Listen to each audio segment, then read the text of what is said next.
Let's talk about a very important term that has often been misunderstood, and the term is animal spirits.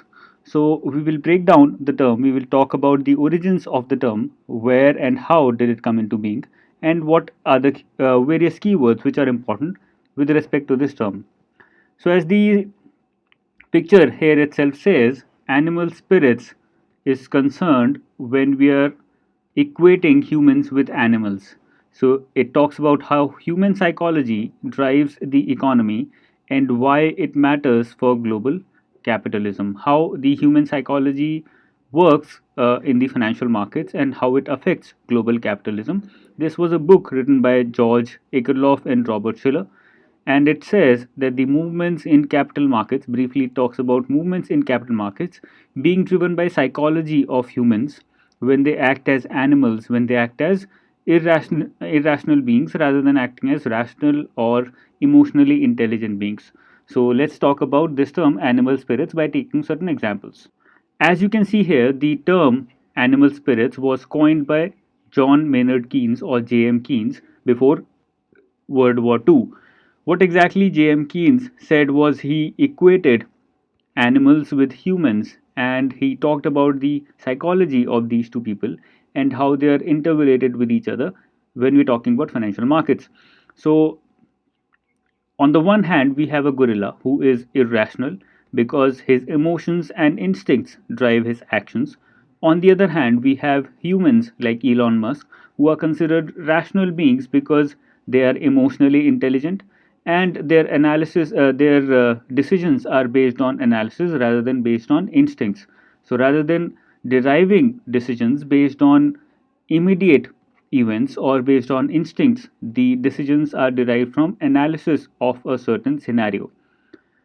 That's what J.M. Keynes said, that in a normal scenario, this is how humans act versus this is how a gorilla would act. But when we are dealing with financial markets, these behaviors get changed. That is, humans start acting irrationally and start basing their decisions based on emotions and instincts.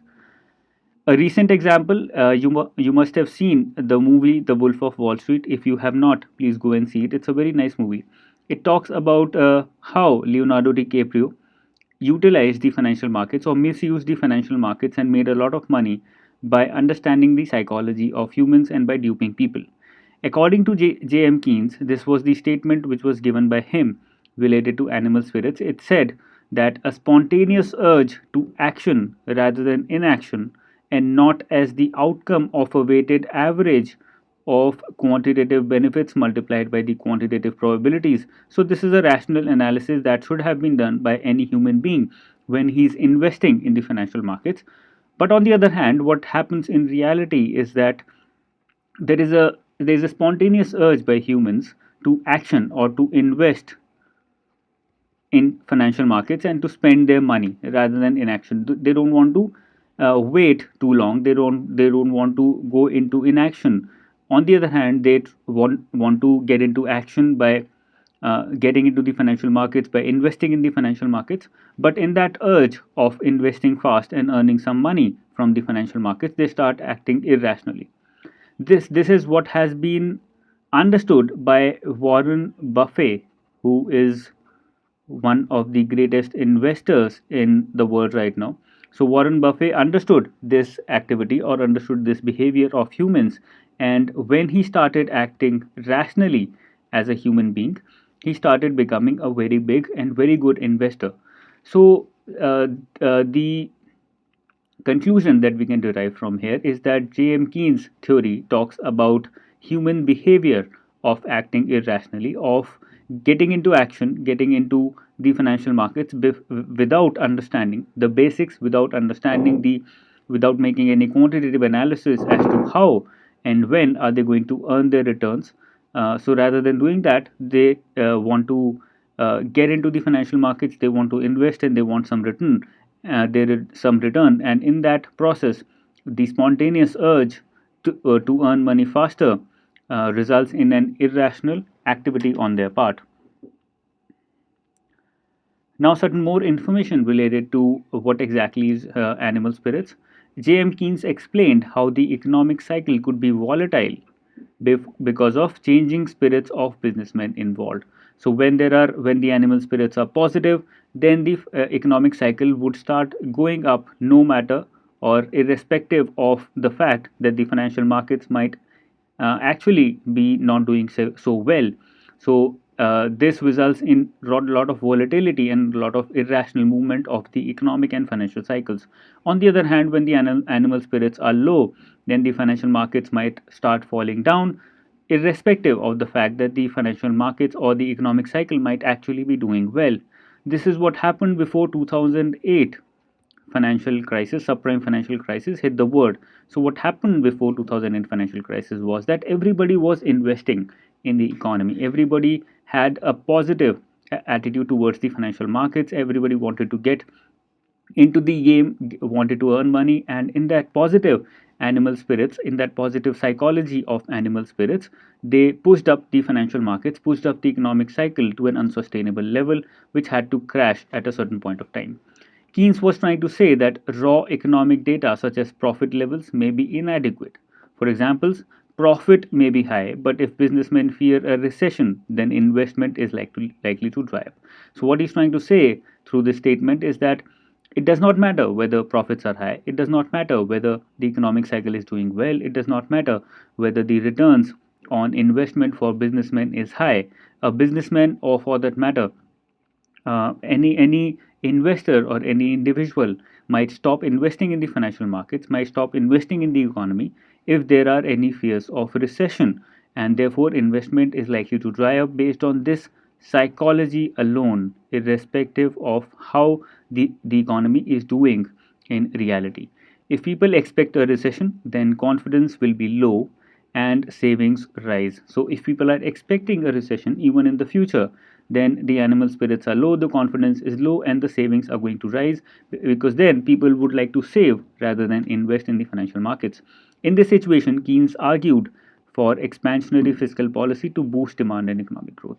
So, Keynes also provided a solution to this problem. Keynes said that whenever the animal spirits are low, whenever there are signs of any recession, whenever there are signs of any psychological expectation of a recession in the future, then the economy can be pushed up by the government by following an expansionary fiscal policy and by boosting demand and economic growth in the near future. This is what is happening in the Indian economy. Also happens a lot of times after demonetization. The same thing happened. The economy, the psychology of people towards the economy was very negative. Immediately after GST, also the same thing happened. The psychology of people towards the economy went negative from positive, and therefore the government started bringing in various policies, various programs, various initiatives to show that they are going into an expansionary fiscal policy, so that this negative animal spirit, this negative confidence towards the financial markets could be turned around, and in order to boost demand as well as economic growth, so that people have more money in their hands, so that they want to invest in the financial markets rather than save. The accelerator theory is a theory connected with the animal spirits theory, and it says that investment is determined by the rate of change of economic growth. If there is slowdown in the rate of growth, firms cut back on investment, but if the growth rate improves, then business become more confident and start to invest to meet future demand. What it is trying to say is that if the psychology or if the expectation of people and investors towards the economy is good, is positive, then more and more people will start investing in the economy, irrespective of the fact that because the economy is going up very fast, the economy also has to come down, because it's always a cyclical movement with respect to financial markets or the economy in the country. But on the other hand, if people see that the economy is going down, the financial markets are going down, they would start saving, they would start withdrawing their money, they would start withdrawing their investments and start saving more, not considering that because the financial markets are going down, because the economy is going down, it has to go up in the future, and therefore it's a good time to invest. And this is what investors, this is what brokers and financial investors utilize in order to invest when the financial markets are down, and to withdraw when the financial markets are actually going up. So the same scenario was experienced by India also recently. Before the budget, the financial markets were at an all-time high of almost 33 to 34,000 BSE Sensex points. And at that time, a lot of people, a lot of normal people, laymen who had no idea about the investments in financial markets, were investing in the markets. They were investing very heavily into mutual funds and related instruments. Why? Because there was a positive confidence, there was an animal spirit running in the economy, that the markets are going to go up indefinitely, that the markets are never going to come down in the near future, and therefore people started investing very heavily. But at that time period, a true investor would wait for the economy to come down and then to invest. So this is what is called as accelerator theory.